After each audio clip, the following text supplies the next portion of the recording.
Hello, everyone. My name is Autumn Pippenburg, and I'm your host for the show, The Art of Giving, a guide to nonprofit success. And today we have a guest from the Brightside Theatre Company.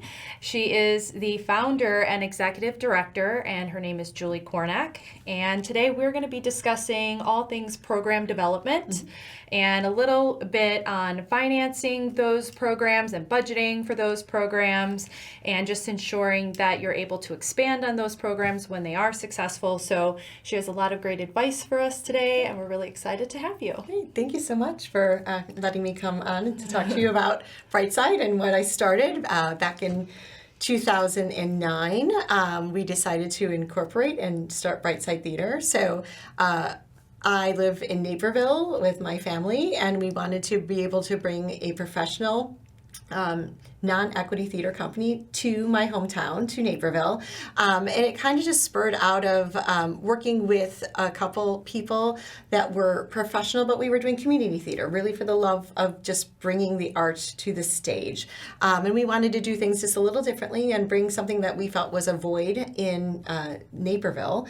And so we started Brightside Theater, and we kind of did our research and things along the way. And in 2009, we incorporated, we found our performance space shortly thereafter on the campus of North Central College. Okay. I went to school there. Oh, there you go. Yeah. So we're in, most of our productions are in the theater at Miley Swallow Hall. Okay. And we do occasional shows over in the Madden Theater as well. So once we found that as our home, we started our first season in 2011. Wow. And you're on your 13th season now? We are on our 13th season. Just like everybody, we had that blip year throughout the way with our COVID seasons. Yeah. So we cut our season short in 2019 and still came back shortly thereafter then. Okay.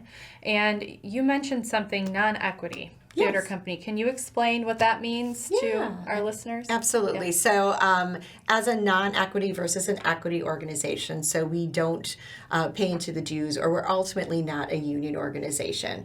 So if you think of any large theater companies within the Chicagoland area, they are typically a union company or equity. So as non-equity, these are a lot of people who are working at several different companies as part of their contracts in order for them to kind of create their vision within their industry. And I would say like a scenic designer might work for 10 or 12 different companies like us. Right. So they don't typically work just for one, which is a little bit more frequent within an equity house. Okay. So that's kind of the big difference between us. So while everybody is still a paid staff member, they're contract employees and come in and out between the shows, the actors and everybody else as well too. It's good to know.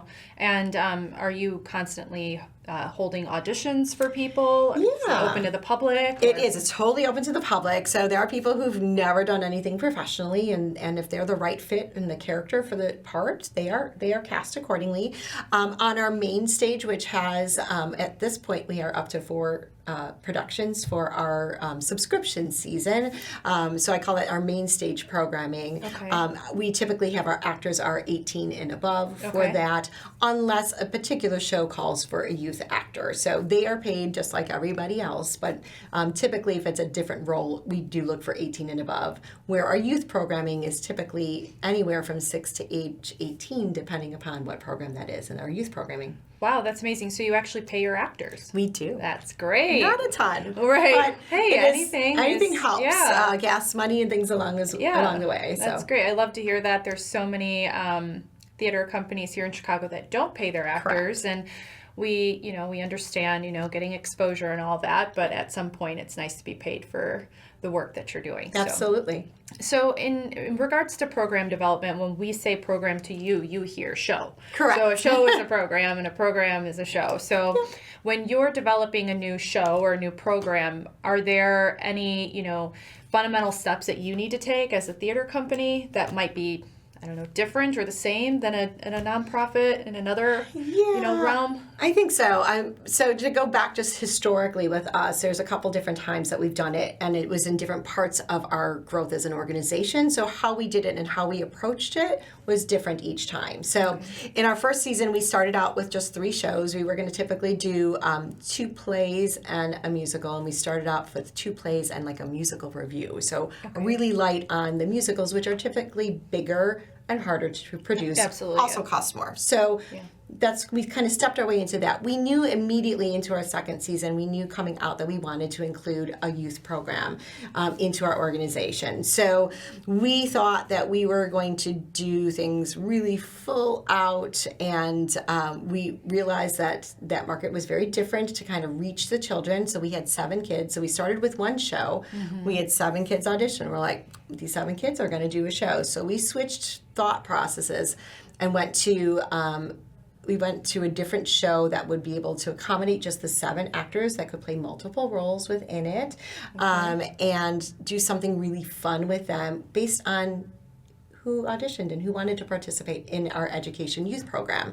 So we did. We took a show that we were going to do and we completely scrapped that and went forward, and we're like, hey kids, this is what we're going to do now. And those parents still kind of continued and went on the ride with us. So that was really great. So that was a point of seeing like who were the participants. We needed to adjust accordingly. Okay, so first are you developing the show first and then finding your actors and actors? Yes, okay, definitely. So then sometimes once you realize what the cast is going to look like, you might have to kind of alter the performance. And that did with the kids program. With the main stage, it is you get the rights for that show, and we're pretty much going to do it unless something changes along the way with a venue or what have you. We haven't really had that all happen. Of the unknowns. The unknowns, right? Yeah. And COVID, right? An unknown. So you just never know. With this, it was like, how do we do that? And then we realized, wow, general public wanted to see it. It wasn't just the friends and the family of the 7 performers. The general public wanted to see kids perform for kids. So we kind of added that tagline along with us and expanded the program. The next season, we were able to do a couple weekends, not just 3 performances. We moved it to 6, and we kind of just kept growing it a little bit along the way. So we've maintained really the 2 weekend or 6 performance run until this year. We are adding an entire second production for the kids. Oh, wow. At a different venue. And we picked Beetlejuice Jr., which fun. Is brand new, and it fits into our season 13 theme of spells and superstitions. But here's a brand new piece that just came out rights for the kids. And we have 45 participants that we cap out at because we could have more. Yeah. We don't want to do that. Yeah. And so what a great way to just continue to engage the kids in our programming. So that was one particular way that we expanded kind of our kids programming, and this time we'll actually have 8 performances over the 2 weekends versus the 6. That's exciting. So it's you come up with the program or the show, you find your actors and actresses. How do you budget for that? How do you know what your budget's going to be if you don't know who the cast is going to be yet? Right. With the kids piece, it's a little bit different from the main stage. So for the kids program, it is an educational program, which is a big piece of what our mission is all about. And so it is a pay to participate for that piece. So then it's just balancing if you don't have a lot of kids, and usually your costume budget's going to be lower because there's less children to be able to have to costume, and certain things along those lines. Perhaps there's less props that you need to have too. So it is trying to be as the kids program is one where we can be as flexible and fluctuate as necessary. So that helps also, though, support our main stage where those fees are fairly set. You pick a show, you're pretty much within a general range of how many actors are going to be needed for that show. We will sometimes pair our ensemble down who are doing multiple roles because we want them on stage as much as possible. Like they're there, right?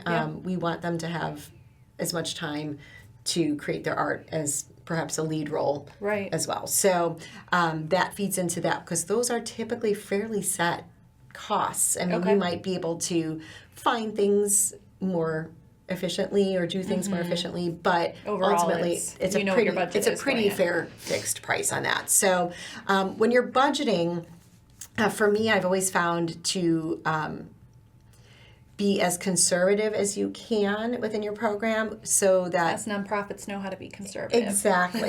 At the same time, it's a hard balance with being able to put on a production that we want our audience to really be able to see, and that production value doesn't go down in the process as well. So it is, I think part of the art of theater is finding the cool ways of doing things cheaply and effectively, and having sometimes a more complete vision as you go through it, for using all those creative juices to find new ways to do it. Like how can we make something work? We're not in this portion of the world, or how do you move a show from 10 different locations set in the production itself? How do you create those 10 spaces so people know and can follow that line? We like to put big shows in our little space, which is kind of one of our unique ways of doing it too. So I think it's being able to look at the program and know what's your chance. Like perhaps this is a newer piece, or one that's not produced very often, or this is the piece that's really going to be the blockbuster. For us, it was Mamma Mia. By the time we got through to actually be able to do Mamma Mia, canceled twice or 3 times, I think, because of COVID. Oh, man. We were so ecstatic to bring it to the stage, and it just sold out the audiences. So that was a great show to balance a show that was still really artistically fulfilling, taking our audience on a ride for a show that maybe they've never seen before. So are you asking the community what shows do you want to see? How do you decide what shows? You know, I mean, it's so much work to put on a show. It is. Before you do that, you must know what the community wants. I think because I live in the community, I think that does definitely help. I will say we've not necessarily surveyed our audience yet, but we kind of look at what type of shows we've done in the past and what's been successful. And we kind of generally know what's like a well-known named title that people will kind of come see over and over based on my experience within the theater, as well as all of my artistic staff. My business partner, Jeffrey Cass, my artistic director, we've been doing this for years together and as well as separate. And so we kind of both bring our experiences in and go like, yeah, we think this will work. But it is all still chance. Yeah, absolutely. Along the way. But we knew Mamma Mia would be really successful. You were right. We were right. And we did Odd Couple. Again, that's kind of just an old standard, and people love it, and it's fun to go back to something that's nostalgic. Yeah. And I think we look at where things are at in the community and in the world. Yeah. Brightside Theater was started for the love of farce. For comedy and laughter, thus looking on the bright side of life, which we all really, really need to do these days.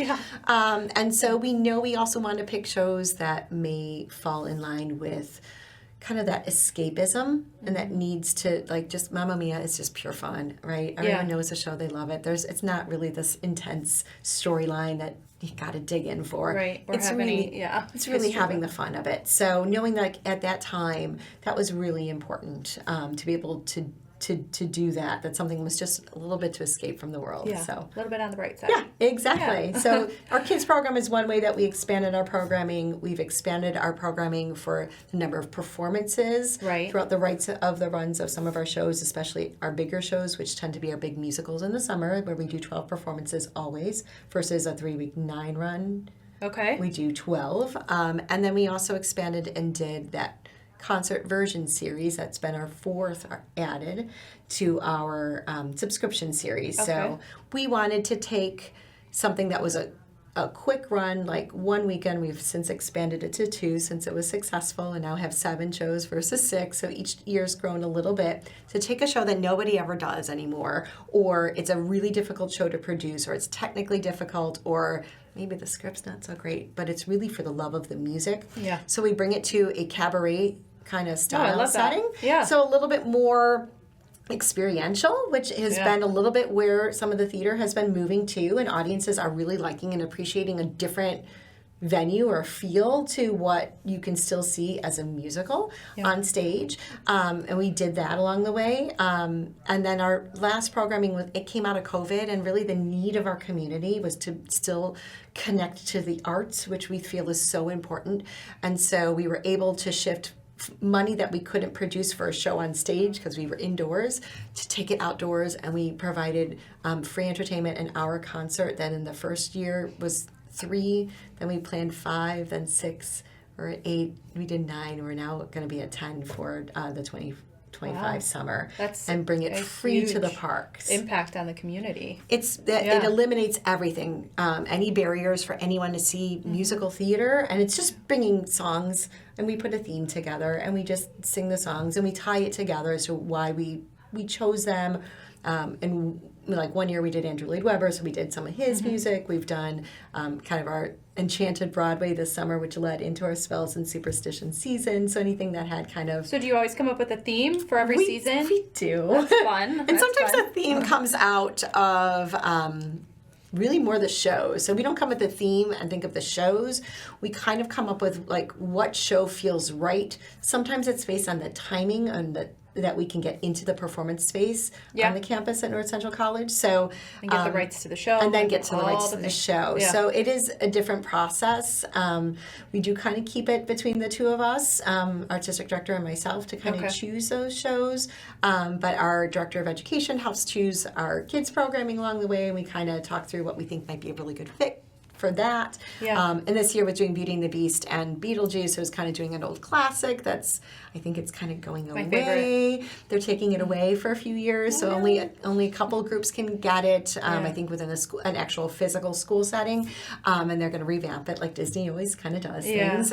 So we did that before it went into the Disney Vault. Yeah. And then Beetlejuice was a great way with Beetlejuice, the movie coming out, the musical, and putting it all together. So how do you decide whether a program or a show is successful enough to expand? Is it just based on like ticket sales, you know, what you're hearing from the community, or like all of the above? Okay. Yeah. So ticket sales is obviously the easiest way. So we want people to see the art.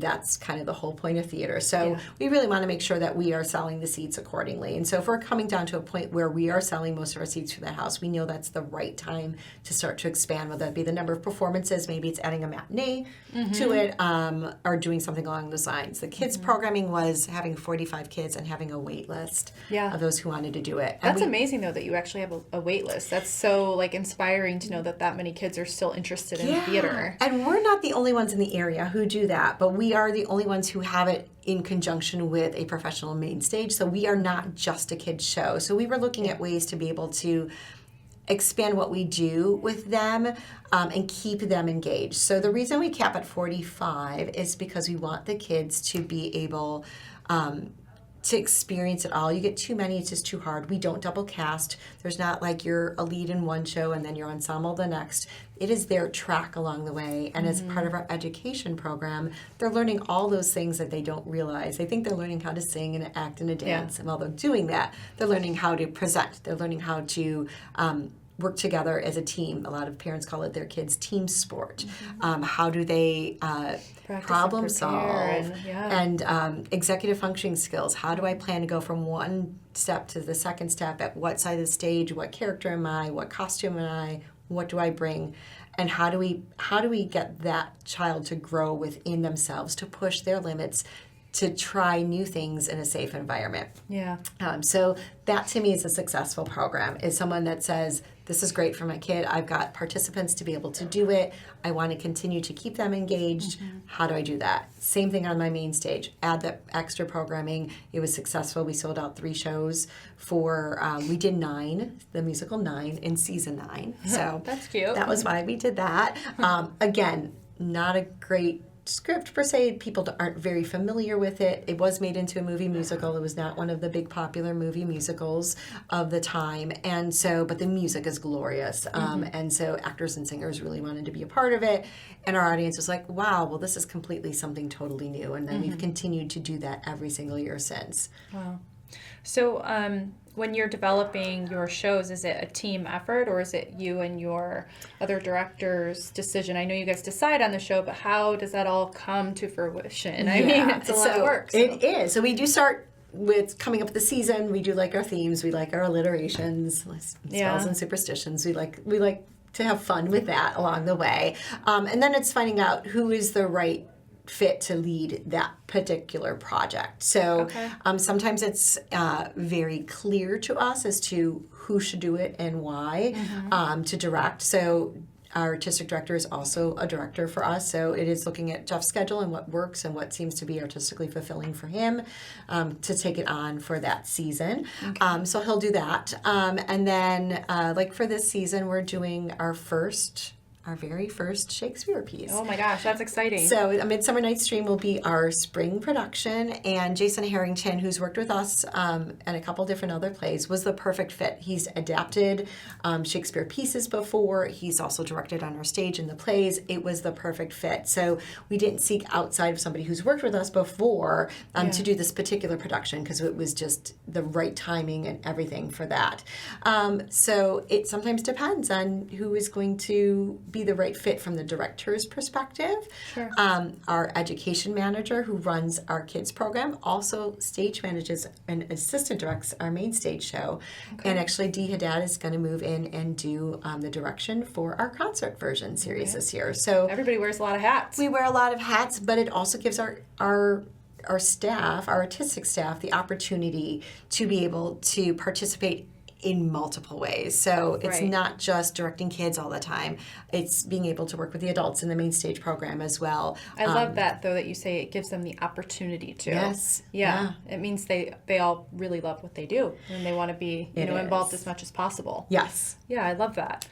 So I'm sure I know you mentioned you have Beetlejuice coming up. Do you have auditions at all in the future for that? So it is a pay to participate and sign up registration, which they've done. And then this coming weekend, we will actually then audition the kids. So they're all guaranteed a part in the show. Right. But we then do a brief audition process for them, just as we take our adults through the same process. And the reason we do that is to know how comfortable they are on stage. And, there's a level of talent that does have to come with it. Right. I think there's certain ages that it might be harder for an 8-year-old to carry the role, say, of Beetlejuice. The show is run by Beetlejuice. Might be hard for an 8-year-old, unless that 8-year-old's really talented and has done it before. Maybe they can. So we don't really look at ages in particular, but sometimes some ages in some shows dictate a little bit more of the range that seems to fit. So we take that group of kids and we have them come and audition. So they'll sing a little piece that they want to sing and show off their voice to us. We'll take them in a group setting to run just a couple quick choreography steps. And it's not about how great do they do it, but seeing their personality, what they want to do. And sometimes we have them read from the script as well. Okay. And so from there, we will actually cast the show and send that out to those who've already signed up to participate, and then get into the rehearsal process from there. That's exciting. Yeah. So do you have any auditions coming up? Yep. So while we do have Jekyll and Hyde, the musical, Okay. That's already been cast, because we're going to start a couple rehearsals in December. We do a 2-week rehearsal process, and then we are up and running for that concert version. So Okay. that's been cast, and so has A Midsummer Night's Dream, because they're going to start to rehearse in like really late January. So now Okay. up in April. So our last for this season will actually be for Pippin. Okay. So those auditions will probably be sometime in February. We give them a couple months to kind of just get settled. We feel like that's a good time because it runs in the summer. So there are some actors who travel or go away and do summer stock or do things like that. So it's finding out like who's available and what's the right fit for us, since we do run 3 weekends in June. So And where can people go and see these shows? yeah, Just want to make sure they have the address, exactly where to. Absolutely. So the best thing is to visit our website Okay. at brightsidetheatre.com, and you can see auditions that are listed there. So you can do that and follow us on Facebook and Instagram and find out when the auditions are coming up. So we do have it there, and we do post it in kind of, the actors generally know most of the Chicagoland area websites, League of Chicago Theaters, the auditions in Chicago. So there's a couple different websites that they can go to specifically. We always do that as well and throw it on our Facebook page. Yeah, and then obviously people can find out show times and get tickets through your Correct. website. Everything's on the website. So we perform everything. Let me clarify. So Beetlejuice Jr. is going to be in a new space called the Yellow Box Theater in Naperville. So that's a new space, and so when you purchase tickets, all that information will be there. So we rehearse in Lyle, and then we bring that to the performance space for Czech Week, and then perform there. For Jekyll and Hyde and A Midsummer Night's Dream, and for Pippin, we're in 2 different spaces, again, on the campus of North Central College. So Jekyll and Hyde will be at the Madden Theater, which is inside the Fine Arts Building, and that's on a corner of, I'm thinking and blanking out, of course, but it's right in the heart of downtown, right there, a couple blocks from Theater Miley Swallow Hall, so it's 171 East Jackson. Yep, and that sounds right. Yeah, that's right. And then Theater at Miley Swallow Hall, which comes off very quickly, is 31 South Ellsworth Street. So you can find that information all on our website, as well as you can purchase tickets ahead of time as well. Okay, that's exciting. I have to come and see one of your shows now. Yeah, absolutely. So just last question before we wrap up. I'm always curious when I talk to founders of organizations, why did you start this? Like, what was the itch that you had to scratch? Yeah. And everyone goes, "Oh my gosh, this was your dream." And I go, "It really wasn't my dream. How my life really transpired. Being a mom of 3 kids, and I wanted an artistic home near me. I didn't want to go in the city, and I wanted really it to be done in a professional fashion, which is just different. Community theater has a very different mission than a professional theater company has, and that's not a knock on either. It's just different. They have different purposes. visions. Yeah. So I wanted an artistic home for myself, so that I can occasionally grace the stage, and I do. I'll be in Jekyll and Hyde for our 2-week run, and then I'll come and do some of the concert in the park series for this year. And I wanted something for the kids in the community to be able to experience something on a professional level, and yet have a safe space for them within the Naperville community. And so that also fulfilled a little bit for my kids, with my daughter very involved in the musicals as well, and she likes to participate there, and she's in high school. Wow. And they all love to come see the theater and support it. And so I wanted to bring it to my community and where I've lived for the last 27 years. And so I love to be able to bring the arts into the suburbs, and bring it to everybody. There's a program and a play or performance, a musical for everyone. Mm-hmm. And you're the only professional theater company in Naperville. Correct. Right? That is correct. Wow. Yeah. That's an accomplishment Thank itself. you. Thank you. It's a lot of work, but very rewarding and very fulfilling. Yeah. I hear that from every founder. Yeah. It's a lot of work, blood, sweat, and tears. Yes. But very rewarding and worth it. Absolutely. At the end of the day, and that's all that matters. Absolutely. So, well, you've told us all about your shows coming up and where to find you. One more time, what is the website that people can find you? Sure, it's brightsidetheater.com. Okay, perfect. And as you all know, tomorrow is Giving Tuesday. It's one of the biggest giving days of the year. 26% of fundraising for nonprofits comes in during this time. And as you all know, I'm the founder of Art of Giving Foundation. This year we are fundraising for our CPS supply drive, which takes place in the spring and restocks all of the classrooms in our Chicago public schools with supplies for the following year. And so, that's what we're doing for Giving Tuesday. Are you guys doing anything for that? We do. We have our end of year campaign that kind of goes on. Okay. And one of the things that is very interesting in Naperville, it's very much more on social services, but the arts is so important. So don't forget the arts on Giving Tuesday. Yes, the arts. Yes. In fact, only donate to the arts. I'm just kidding. Well, it was a pleasure talking with you, learning all about your shows coming up. I have got to come out and see one. My son goes to school out there, and he's been dying to get into theater. So I'm going to have to bring him by to see a show and bring some friends and come help support. Great. And I have a lot of actor and actress friends out there as well that I think would love to hear about this if they haven't already. I'm sure that they probably have. But it was a joy to talk with you, and thank you so much for coming on the show. Thank you for inviting me. It was a pleasure. Yeah, absolutely.